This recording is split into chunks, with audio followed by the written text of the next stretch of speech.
Bonjour à tous, c'est Laurent de la team Mat4 France. J'ai la chance aujourd'hui de vous accueillir dans un petit zoo aux abords de Lyon. Donc ne vous étonnez pas si vous avez des cris d'animaux un peu bizarres par moment, ça vient pas de nous. Donc aujourd'hui on va parler des flottes tubes, on va parler de l'accessoirisation de ces flottes tubes, on va pas parler de sécurité ou d'action de pêche en général, on va parler confort du pêcheur et facilité de mise en œuvre du matériel sur les postes de pêche. Alors ces flottes tubes, depuis quelques années, on en voit de plus en plus des flottes tubes de gros gabarits comme celui-ci, qui sont des flottes tubes en PVC, donc ça veut dire des flottes tubes qui n'ont pas de chambre à air. C'est la toile extérieure qui se gonfle, donc il n'y a pas deux compartiments, pas deux matériaux, c'est vraiment un seul élément. Un flotte tube, ça se découpe en 3-4 parties, hein, assez simple. On a la proue, qui sont les pointes, la poupe, qui est l'arrière, les boudins, l'assise. Et pour certains modèles comme celui-ci, on a une assise qui est rehaussée par un plancher gonflable. Ça permet aux pêcheurs qui sont un peu lourds de rehausser et puis pour les plus légers de pêcher un peu plus haut que les autres. Ces flottes tubes en PVC, on doit les accessoiriser pour nos pratiques, surtout nous la pêche du silure. On les accessoirise avec des éco-sondeurs, avec des porte-cannes pour gagner en confort de pêche. Ce confort de pêche, on le gagne avec tout un tas d'accessoires qui existent. On a par exemple ces porte-sondes sur sangle. On a également des porte-écrans qui existent sur sangle. Alors ces gammes existent. Moi aujourd'hui je vais plutôt aborder ce sujet, c'est les patchs à coller sur les flottes tubes. Au début j'avais une petite appréhension sur ces patchs, je craignais le collage. Finalement c'est d'une simplicité enfantine, on va le faire ensemble après et vous allez voir qu'on gagne vraiment en temps quand on arrive au bord de l'eau pour poser tout son matériel. Ces patchs, une fois qu'on les a posés dessus, on va y fixer une en base qui elle va pouvoir accueillir toute une gamme d'accessoires que je vais vous détailler ensuite, donc les porte-écrans pour celui-ci. Donc c'est vrai qu'on y gagne beaucoup de temps, parce que quand on arrive au bord de l'eau, on n'a plus qu'à clipser son porte-canne, son écran, son porte-sonde et on part à la pêche. C'est d'une facilité sans nom.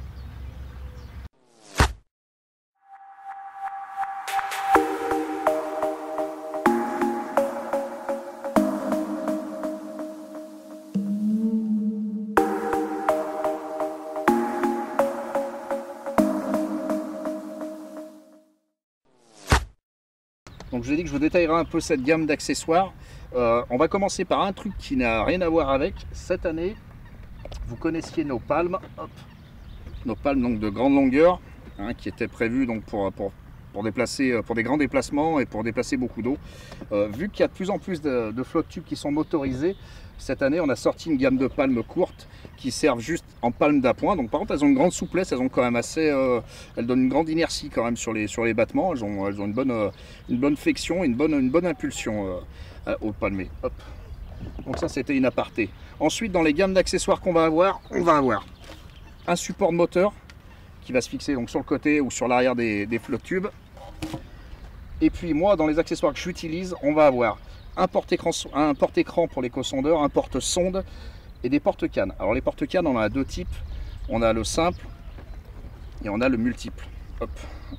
3 cannes qui permettent d'avoir des cannes d'appoint embarquées généralement. Moi je le mets à l'arrière du flotte tube, ça me permet toujours d'avoir une canne ou deux en appoint. Vous avez dit dans les animaux bizarres, il y a des pans aussi. Pour les supports d'écho, sur les supports d'écho, moi j'ai choisi ce modèle. Alors il a l'avantage, on n'a qu'un plug à mettre, un seul système, une seule en base.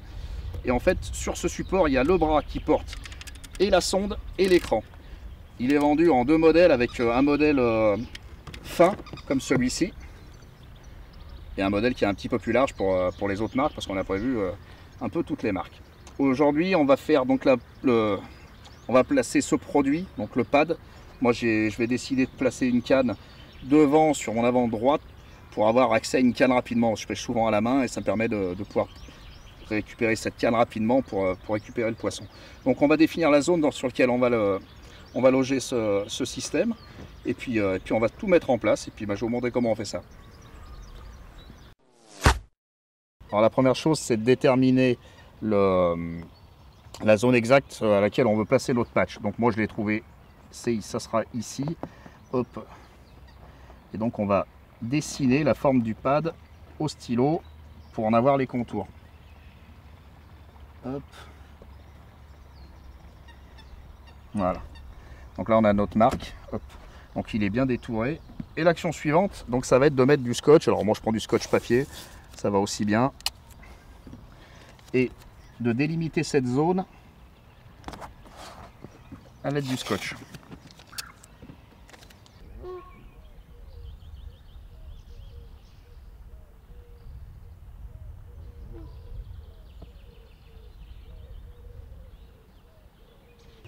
Ensuite, on va se découper plein de petits bouts de papier, comme ça va permettre de faire les angles. Donc on les colle, hop, pour suivre l'arrondi, enfin, grosso modo, hein, du pad.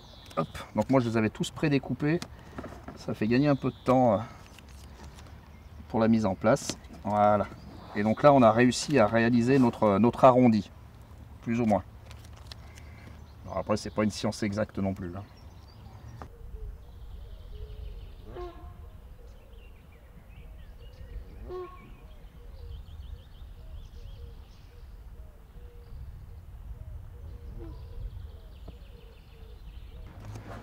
Voilà. Donc là voilà, on a déterminé toute notre zone. Donc on a dessiné le contour et c'est cette partie qu'on va encoller. Donc la préparation de la zone au collage, alors il y a plusieurs choses. Il y a le nettoyage, donc moi je l'avais nettoyé vite fait à l'eau avant. Après il y en a qui utilisent des produits. Moi je me méfie des produits, j'aime pas trop sur les PVC, je suis pas chimiste, alors je joue pas trop avec. Je sais qu'il y en a qui conseillent de nettoyer à l'acétate et non pas à l'acétone, mais pour moi c'est pas un conseil, prenez-le pas. Moi la seule préparation que je vais faire sur cette zone, c'est un ponçage fin avec un disque que j'ai, un vieux disque, c'est du 180 et je fais juste un petit coup dessus. Voilà, c'est juste pour préparer la zone, pour enlever éventuellement les 2-3 choses qui auraient être granuleuses sur ma surface et enlever la petite couche de vernis qui n'est plus, parce que mon Flottube il a déjà 2 ans, donc il est déjà pas mal étamé. Mais bon, vous voyez, c'est juste un petit coup comme ça, c'est juste pour rendre propre et c'est tout ce qu'il y a à faire pour moi. Voilà, la zone elle est prête et maintenant on va passer à la préparation de la colle et à l'encollage. Donc on va parler de colle maintenant, on va préparer la colle pour notre collage d'accessoires. Pour ce qui est de la colle, il y a 2 types de colle que j'ai utilisé. Moi c'était d'abord les colles qui sont dans les kits de réparation. Ce sont des colles néoprène je crois, à vérifier. Donc c'est des colles contact, hein. C'est exactement comme celle qu'on va utiliser, sauf que là c'est une bicomposant. L'idéal c'est quand même d'aller dans les magasins de notices pour se renseigner auprès des vendeurs ce qui est le plus adapté à la toile qu'on va encoller. Donc moi j'utilise maintenant celle-ci, c'est la colle Vinicol 15-20 au mètre carré. C'est une colle bicomposant, donc elle est composée d'un produit de base et d'un durcisseur. Et tout ça, ça se fait par notion de mesure. Hop. Donc on va le faire ensemble. Voilà. Donc hein, porter des gants, là moi je le fais en plein air, donc j'ai pas de masque, mais normalement il faudrait le porter si on est en intérieur. Hop. Donc on va se mettre sur les bonnes unités. Voilà. Allez.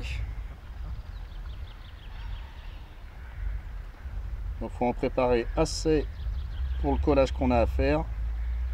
Moi je vais préparer 50 grammes, normalement j'en aurai assez.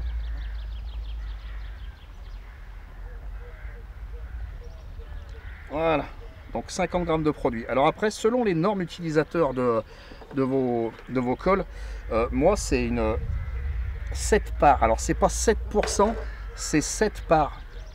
Hop, on va changer. Donc c'est pour 100 grammes, il faudrait 7 grammes de ce durcisseur. Donc là, moi vu que j'en ai que 50, j'en mets 3,5, c'est mathématique. Voilà.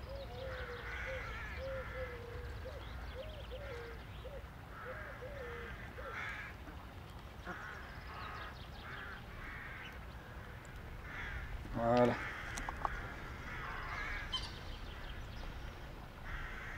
Il est cassé. Hop.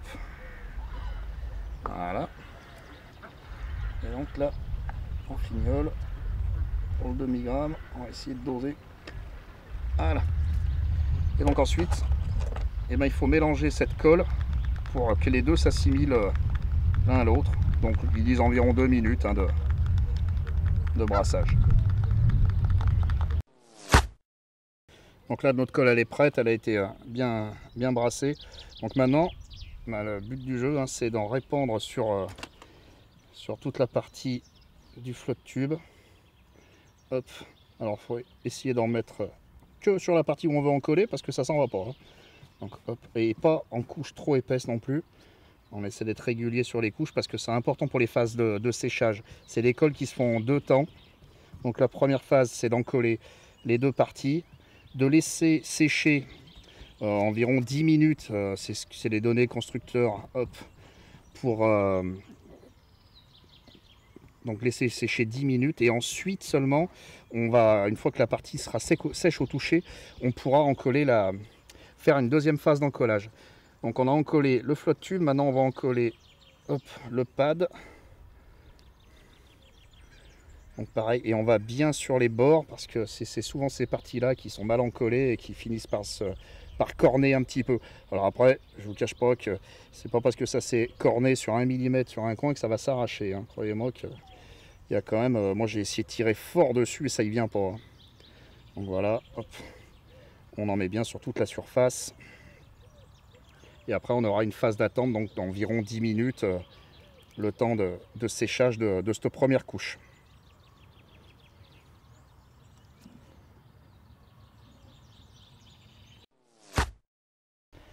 Donc là on vérifie, donc là on voit, hein, il n'y a plus du tout de... Là, il n'y a aucun collage possible. Donc c'est que la première couche a séché, on va pouvoir passer à la deuxième. Donc pareil, la deuxième, on en répand vraiment de partout, en allant bien sur tous les contours. Hop.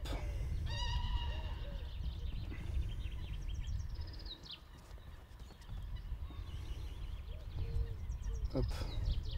En fait, la deuxième couche va permettre aussi de combler un peu les manques de la première, de créer une deuxième couche d'adhésion. Hop. Et voilà. Donc on essaie de faire des couches uniformes, hein, que ça sèche à peu près uniformément de partout. Voilà. Hop. Et ensuite, on passe à l'encollage du pad.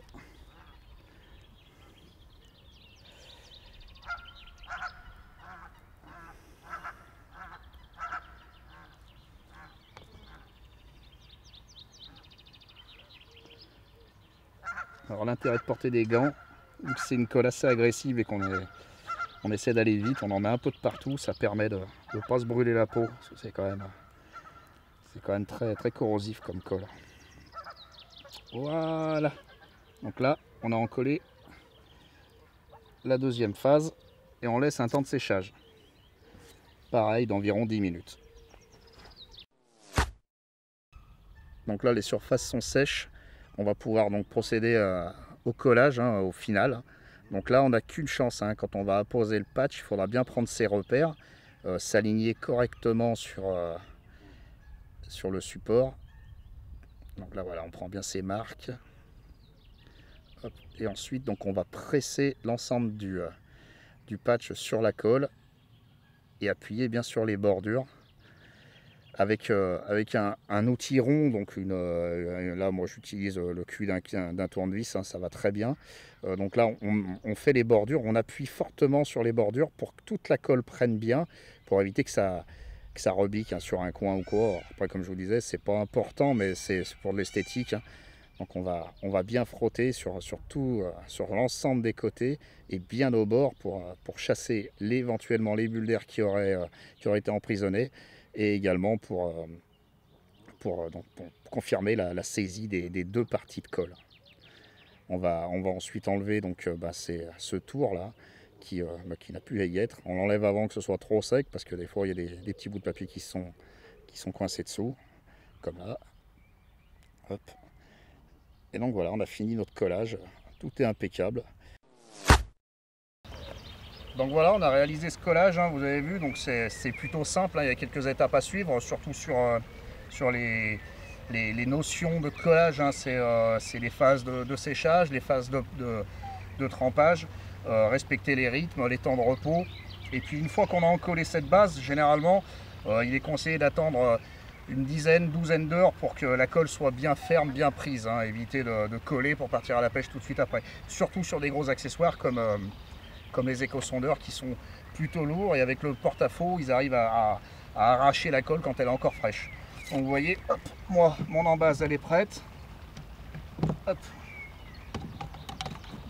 Et là, on est pareil pour aller à la pêche. Donc toute la gamme, on a essayé de vous la montrer, hein, que ce soit les perches GoPro, les palmes, les supports d'éco-sondeurs, supports de sonde qu'ils soient collés ou à sangle. Qu'est-ce qu'on avait d'autre à vous montrer? Les porte-cannes, les porte-moteurs, toute cette gamme, elle arrive chez vos détaillants rapidement, n'hésitez pas à leur demander. Et puis en espérant rapidement avoir de vos nouvelles sur les réseaux, n'hésitez pas à nous suivre sur Mat4 France, sur Mat4 Addict France. On est une communauté, et il y a toujours quelqu'un pour répondre à vos sollicitations. Et puis je vous dis à bientôt, salut!